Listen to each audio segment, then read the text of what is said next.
ahead and keep signing. Okay. So Kim, tell us a little bit about the book that you're signing right now. Yeah, so this is My America. It's a book about a 17-year-old girl whose father has been wrongfully incarcerated.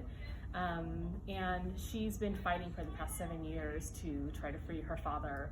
And all of a sudden, her older brother is accused of killing someone in their town, and she is now ripped into trying to help her father and her brother. And it's a mystery. It's also a story with a teen girl who has agency. She's relentless, she's fearless. It's something that sort of like stems from my sense of working with young people who are activists and student leaders, and the main character has a lot of that. So, and it seems super timely. It's very timely. Yeah, and I wrote it, you know, should I take this one off? I wrote it because I wanted the conversation to be larger than what I'd seen it right when the Black Lives Matter movement started, or just thinking about, it's not just about police brutality, but it's about our larger criminal justice system. And I wanted to write something that was timeless, because I felt like these issues weren't going to go away. And so it being timely really is only just because these issues have gone on for a long time. But I think what's really timely about it is the books that I use as resources are a lot of the books now that are being sold out because they're anti-racist books, and that's what a lot of my foundation was on that. So you said you wanted it to start a conversation about. Yeah, I wanted to start a conversation just about our criminal justice system. Okay.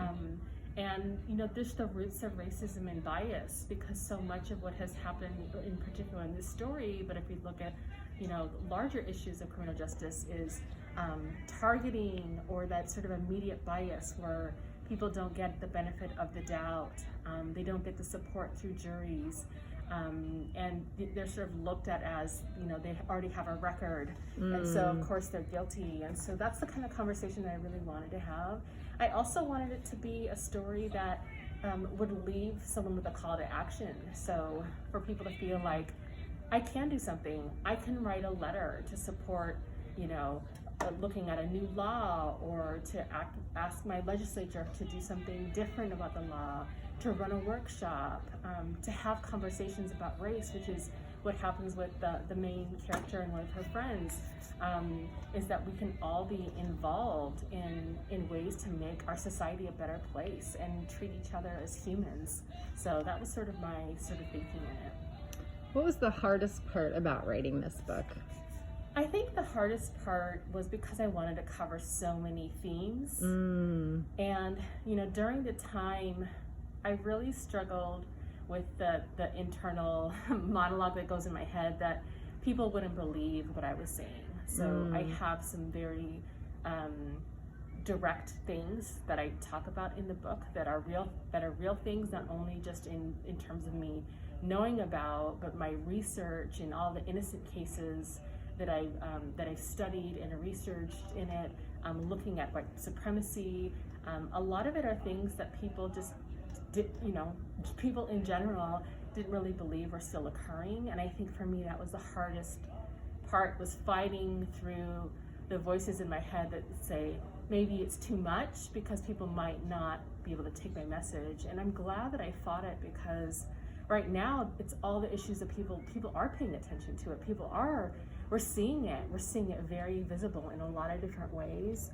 And I'm excited to be a part of that kind of storytelling, that people can find a fictional story to lean into that does feel so true to life, because so much of it was written based on looking at cases and conversations I had with people. So awesome. Thank you for coming and signing all your books here at Tsunami Books in Eugene.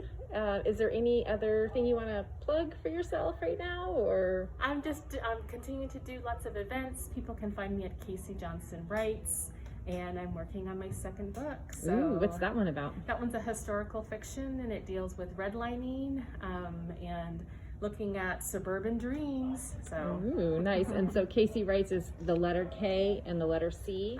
Johnson Writes. Oh, CaseyJohnsonWrites.com. Yep. All right. Thank Yeah. you so much. All right, thanks.